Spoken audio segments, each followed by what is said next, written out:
The last Sunday in April is World Pinhole Photography Day, and while I unfortunately wasn't able to mark the occasion this year, last April I joined Ireland Analog on a Photowalk tour of the Dublin Docklands. Now this was my first time ever trying pinhole photography, and I didn't want to just go and buy a pinhole lens, I wanted to go the extra mile and make one myself. So let's go back and check with my past self, who last April is just beginning construction of a 3D printed pinhole lens. Thanks, future me. I found this pinhole lens uploaded by PowerMoss on Thingiverse, designed to work with Nikon crop sensor f-mount cameras. It's made up of 3 3D printed parts, with PowerMoss recommending making the disc with the actual pinhole in it out of a piece of aluminium. I decided that would be cheating because I wanted this entire thing to be 3D printed, so I quickly whipped up the part in Blender and sent it to my friend Nikki, who has a resin printer capable of way higher resolutions than my filament printer. The part came out great, the pinhole was perfectly round and the exact right diameter. The only issue was that the plastic was so thin that it was translucent when you shine light through it, which would probably destroy any contrast in the images and cause matte glaring, so I decided to paint it with a few coats of black paint to help block out some of that light. Then I got to work printing the other 3 parts.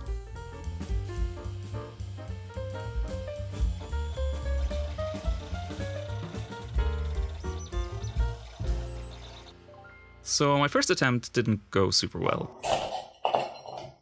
The hole in the middle was being blocked by all of this spindly plastic spaghetti. At first I thought I might be able to save it by cutting away the excess plastic, but it quickly became clear that the entire internal structure was messed up and the parts were probably too brittle. The next 2 attempts I stopped halfway through because it was obvious that the same issues were going to happen again. It's currently 3:30 in the morning. I've been working on this pinhole lens all night. This is the 4th attempt at printing that piece that was giving me issues earlier. And it's finally starting to come together. I've tuned this printer to within an inch of its life, and it is finally starting to print properly. And, you know, looking at those other pieces, they don't look great either, so I'm going to go ahead and reprint those as well once this one is done. So that's going to take about an hour, and with any luck I'll be able to give this lens a test run before I go to sleep. World Pinhole Day is tomorrow, so I gotta print this thing tonight. And don't let anyone say that I didn't take World Pinhole Photography Day seriously. Assembly of the 4 parts went together fairly smoothly, with a little extra coercion.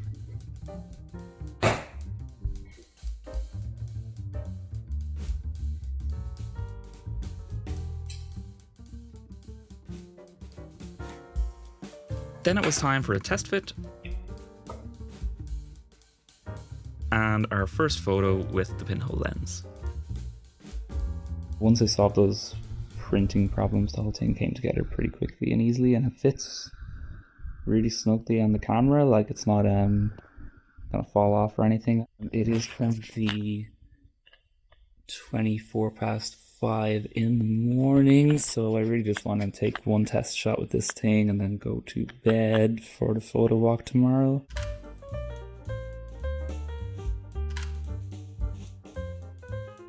I can safely say it's the worst photograph I've ever taken in my entire life, but the lens works.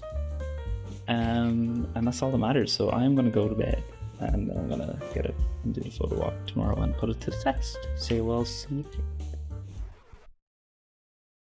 The photo walk was set to begin at Connolly Station in Dublin. I met up with 3 of my photo nerd friends, Connor and Anita, who are both film photography and film developing aficionados, and Fionn, who is a talented documentary and car photographer. By the way, if you want to see me and Fionn show you how to take photographs with go-karts, there's a link down in the description. Fionn was shooting on a Canon 1D Mark IV with a body cap pinhole lens, which is essentially just a camera body cap with a hole punched through the middle of it with a needle. Connor brought a Canon AE1 program with bulk-loaded Kodak Vision 250D cinema film, and Anita was rocking a Minolta XE1 with black and white Lomo Fomapan 400. I'll be including their images in the video as well, so that you're not stuck looking at my blurry ass pinhole photos the entire time. And along with my Nikon Z50, I also brought my Nikon F3 with more bulk-loaded Kodak Vision film, courtesy of Connor and Anita. We made our way along the river until we got to the epic Irish Emigration Museum, where I put the pinhole lens to work taking some portraits.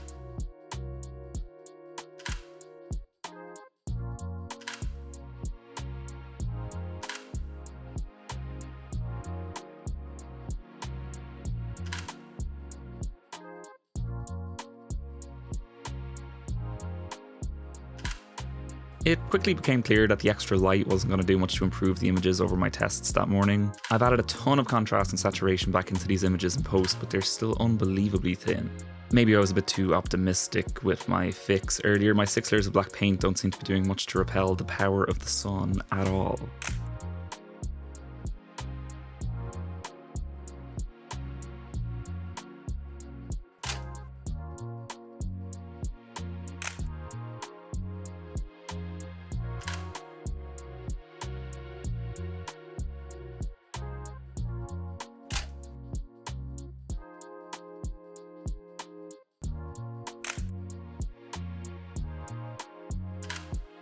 I got talking to this guy, probably because I saw he was a fellow Nikon F3 fan, and he kindly let me try his Thingify pinhole lens. It was admittedly slightly more competently constructed than my own pinhole lens, and the differences in image quality are noticeable if you squint. I'd say it's about 10% better overall, in my unbiased opinion.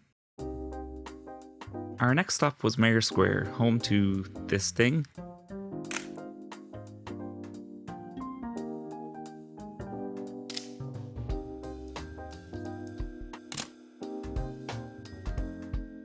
And after that, Spencer Dock, home to this monument of Luke Kelly, which I'm not afraid to admit I thought was Bob Ross the first time I saw it.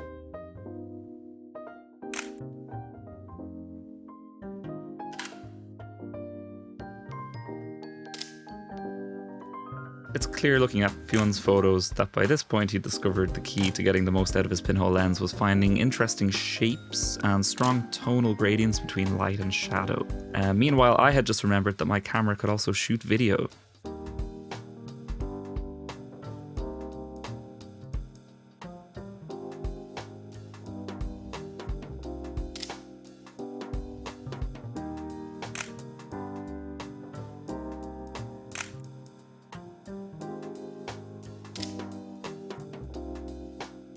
There's an old adage in the business that states that bad footage will still be watchable as long as the audio is good.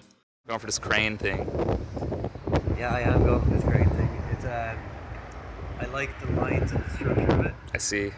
I'm trying to center anything. Oh, jeez, I'm out of focus. Obsessed with lines. Like I would only take photos of things that had lines in it, and I think I should have that. It's a good brand. Lines, good actually. The obvious next step as a budding YouTuber was, of course, the vlog test. That is actually the funniest thing. What's up, guys? I'm vlogging on a pinhole lens. It's gonna be just like my eye in the frame. It's like fucking super zoomed in. Hey guys, so today we're just gonna go walk around Dublin, you know, just a casual day in the life, and this is definitely the only way. I think it's called like the blending of media. You know, 2,000-year-old technology on a €200 camera. It's actually Sorry, that was an insult. It's actually just because I'm paleo, so You're not that pale.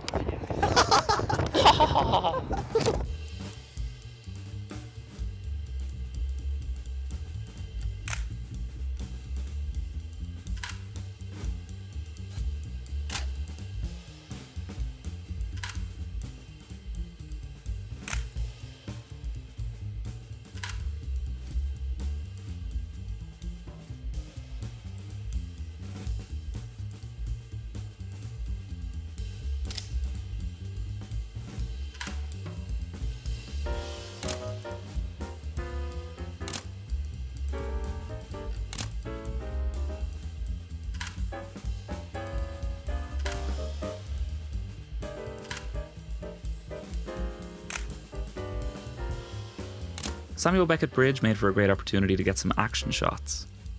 I unleashed the full power of my Nikon Z50's 11 frames per second burst on this unsuspecting cyclist to test the lens's autofocus performance. Out of 27 shots, we end up with a total of 0 in focus, a fairly disappointing performance. I'd put it on par with the average Pentax camera. Got him. Hey look, it's me. Frustratingly, even though it's made of exactly one part, Fion's pinhole lens seems to be sharper than mine, especially at longer distances. You can almost make out the word Nikon in this photo here. On the way to the Bord Gáis Theatre, Conor and Anita got some photos at the Dublin Port diving bell.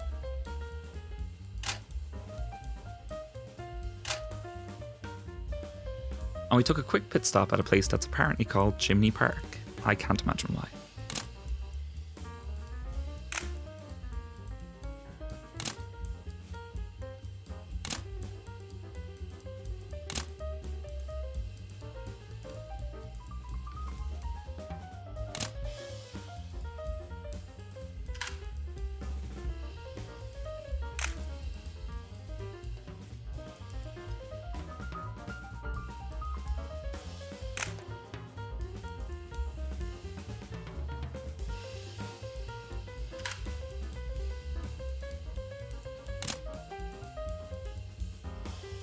I captured some of the local street art.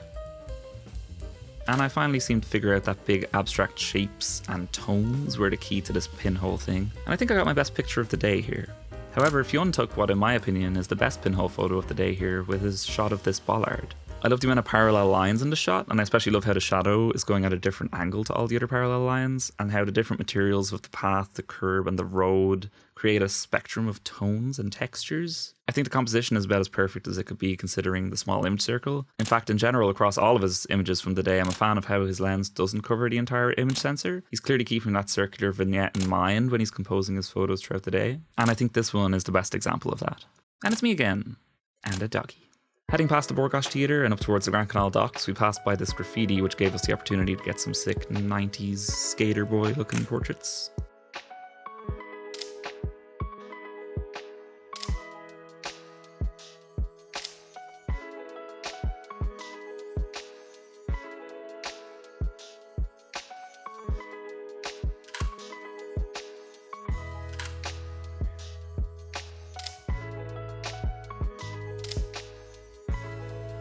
Fionn got this one of two people on a bench. That's giving me sort of Manhattan poster vibes. I even managed to get up to some bird photography. Me and Anita got some bird photos of our own. Another fine addition to my collection. Finally, we'd made it up to the Grand Canal docks and the end of our photo walk.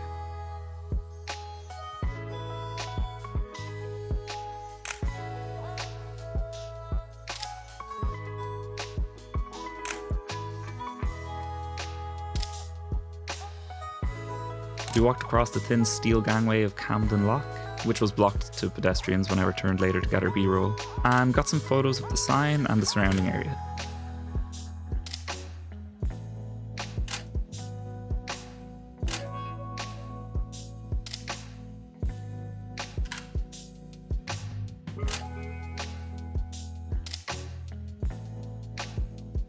One last group selfie together, and it was time for the most important part of any photo walk. Pints. I think that's just the kind of the pinhole vibe. Like, I was expecting it to be better. Honestly, at about this distance, It's perfect. it's pretty terrible. It's not perfect, but I think it honestly focuses like a centimeter away from the lens. That's the sharpest it gets. I decided to test this theory on a wasp I found, which then proceeded to attack Anita.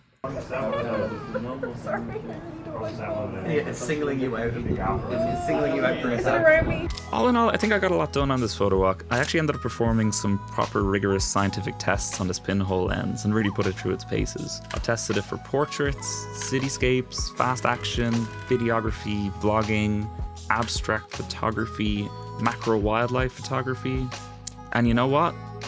It's shit at all of them. Okay, it's starting to rain, so I'm going to wrap this up really quickly. If you like this video, please consider subscribing. Hopefully I'll have more like it out pretty soon. And now, if you'll excuse me, I just recently watched all 5 Evil Dead films back to back, and I kind of feel like emulating Sam Raimi running through the woods like a maniac.